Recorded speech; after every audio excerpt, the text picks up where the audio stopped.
yordam berasizlar. Kun tartibidagi masalaga o'tsak. E'tibor qaratadigan bo'lsa, 30% murojaatimiz iqtisodiy huquqlarni nazarda tutyapti-da.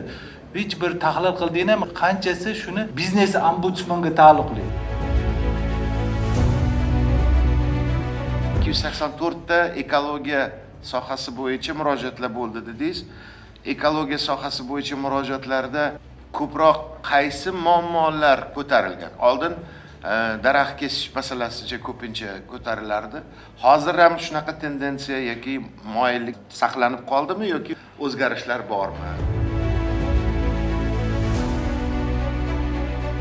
13.1 moddasi ikkinchi o'qishda izohda berilyaptiki, elektron savdo platformasi operatorining javobgarligi, huquq va majburiyatlari 13-moddada qamrab olinganligi deb aytilyapti-da. Huquq boshqa, majburiyat boshqa, javobgarlik boshqa. 13-moddada uni o'sha huquq va majburiyatlariga singdirib yuboryapsizlar-da. Bu javobgarlikdan sal qochirish emasmi? Shunaqa tuyulmayaptimi?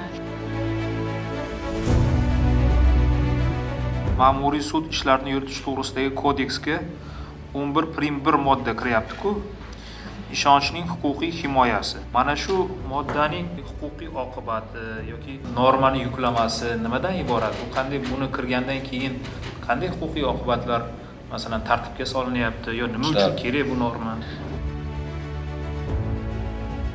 Vijdonan harakat qiluvchi shaxs deyamiz, aynan shu tushunchaga ozgina ta'rif berib o'tsangiz, bu qaysi kriteriyalar asosida baholanadi va u qayerdadir belgilanganmi?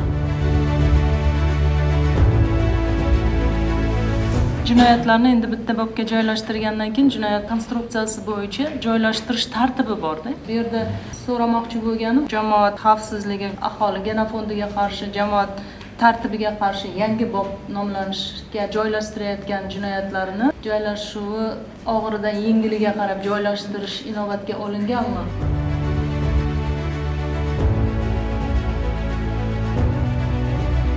Birinchi o'qishda qizg'in muhokama qilgan edik bu qonun loyihasini.